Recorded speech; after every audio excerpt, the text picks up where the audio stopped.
Hello friends, welcome to this video. Today we're going to be doing a calisthenics, aka bodyweight only workout where we can focus on building the glutes. If you guys are new to this channel, welcome. I do a lot of calisthenics workouts, so I've had a lot of requests on a bodyweight only glute focused workout, so that's exactly what we're going to be doing today. If you guys know me, I train a hybrid calisthenics and weights workout in the gym. Normally I use weights for the legs, but you can totally work on strength or hypertrophy movements with our body weight, and that's exactly what we're going to be doing today. We have 8 total exercises today. What we really want to focus on during these exercises is maximizing our time under tension, basically keeping our muscle engaged and controlled during the entire movement. So at the bottom of the rep, not just kind of like chilling, we want to make it slow and controlled so that our muscles are being worked the whole time, and that's exactly how we're gonna grow the booty from this workout. So without further ado, let's get straight into those 8 exercises. I'm not going to show the warm-up, but don't forget to do a quick little warm-up today to wake up the muscles and get your body totally ready to go.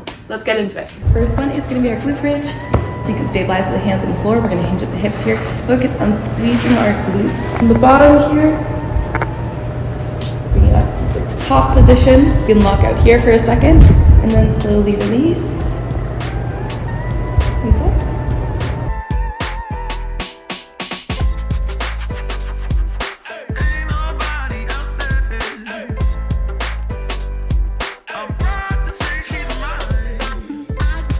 Next, we're going to be grabbing our bench here, elevate one of our heels, so not the entire foot, you can if you want, but what I like to do is kind of place my heel at the very edge of the box. We're going to be focusing now on unilateral exercise, so just one side at a time, and we're going to be doing one leg elevated hip thrust. So for this one, we're going to be doing that hip hinge movement again, engaging our glutes, but we're doing one leg at a time, so it's going to be more intense and it's elevated. So what I want you to focus on here is, if you want, you can stabilize on the floor again. That's what I like to do. And now we're hinging at our hips, thrusting upward. You don't have to overextend like this, but focus on a slow, controlled, full range in motion.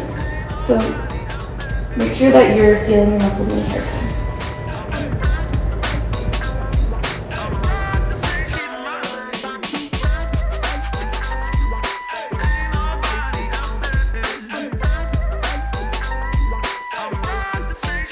Alright, so next one, we're going to bring it down to a bench here. Pretend this is my bench. You can use a normal bench in the gym.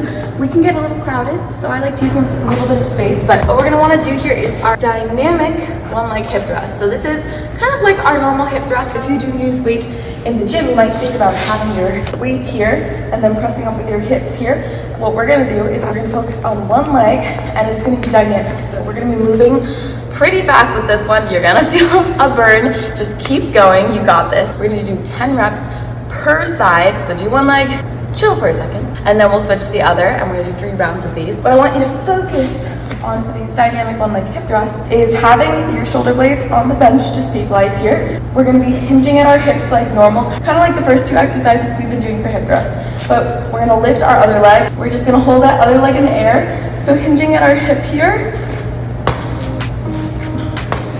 We're going to do our normal hip thrust up, but then really press through the floor to make it dynamic.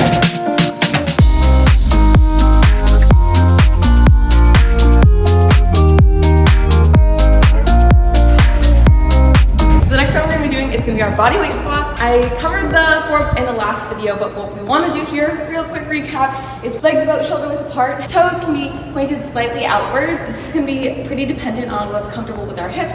As ladies, our hips are open a little bit wider than guys. So for us, it might be a little bit more comfortable to have toes a little bit outwards. That's exactly how comfortable it is for me.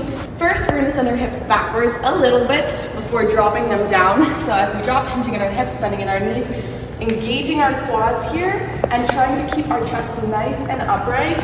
So never going down, keeping the floor, hunching over. We want to remember as we're dropping is to keep our chest up, eyes forward, and focus on the glutes, getting that full range in motion. So the normal body weight squat, and of course, go as far down as is comfortable based on your knees. At this point, your glutes have been worked out pretty good, few exercises. So you're gonna be feeling it in them right now, plus your quads.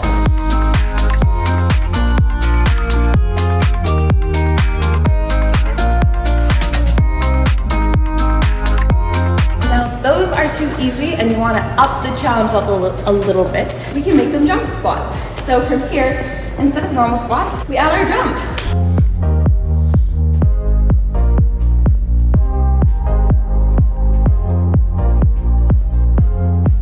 All right, next exercise we're gonna be doing is gonna be our box step ups. This could be a box or a bench. It doesn't really matter as long as the surface is elevated and pretty flat, something we can balance on. Now this is gonna be focusing on one leg at a time.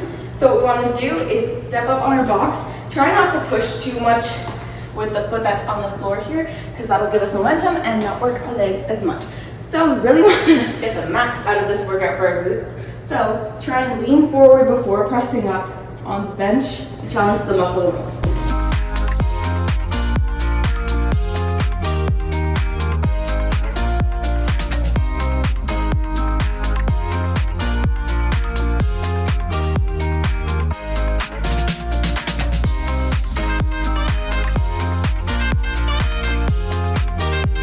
Front foot elevated, reverse split squat.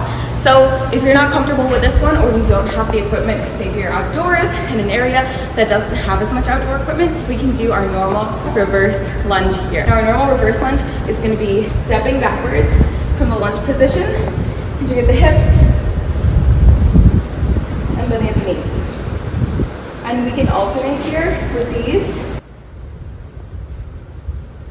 Now if that one is a bit too easy, what we want to do is we want to grab a weight, grab a flat platform if you're at a gym that has this equipment, and we want to elevate our front foot a little bit. Now when we step back, we're really going to be feeling it in the glute of the leg that's actually elevated. So this one, if we have our elevated leg, try not to switch sides. And we want to focus. Deep range in motion, squat as low as you can. Also really engage that glute here.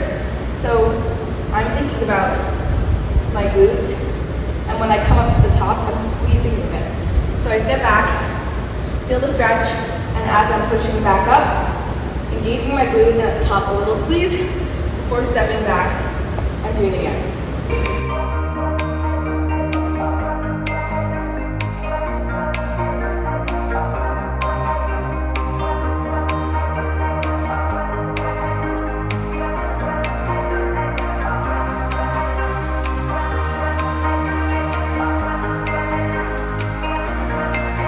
Okay, our second to last exercise is going to be our Bulgarian split squat.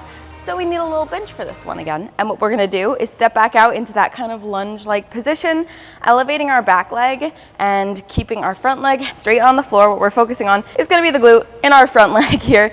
So kind of like normal Bulgarian split squat if you're familiar. We're going to be bending, come down with control. Don't just drop your body. And keep that glute engaged the full range in motion here.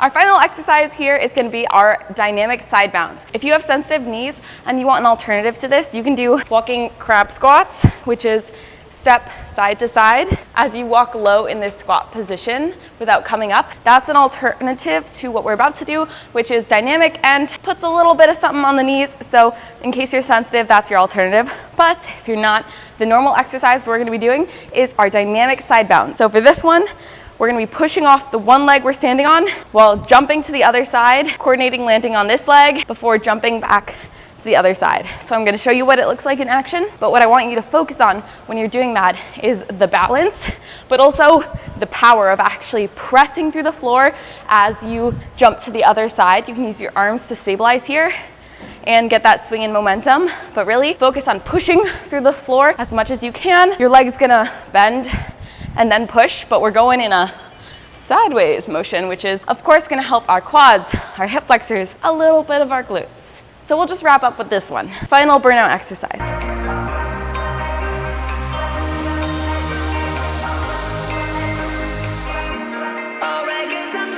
If you guys are really looking to build up your glutes over time, the way to build your glutes is really going to be by increasing the load or the amount of weight that we put them through. So for a lot of these body weight exercises, what we can do is we can start adding on weight, which is when the gym comes into play, or even stuff at your house comes into play. If you start adding on extra stuff as you're doing the exercises, that's going to allow your glutes to continue to grow over time. So if you're interested and you found these exercises a little bit too easy, definitely go check out one of my gym and weights I can't talk. Go check out one of my weights and gym workouts for the legs or for the glutes, and that's going to allow you to keep building those glutes if what you're really focusing on is hypertrophy. And let me know in the comment section if you want me to make a more recent updated video of those. I don't think I've done a glute specific weights workout yet, so let me know if that's something you're interested in seeing. I think that's it. All right, that's it, my friends. I will see you guys in the next one. Bye.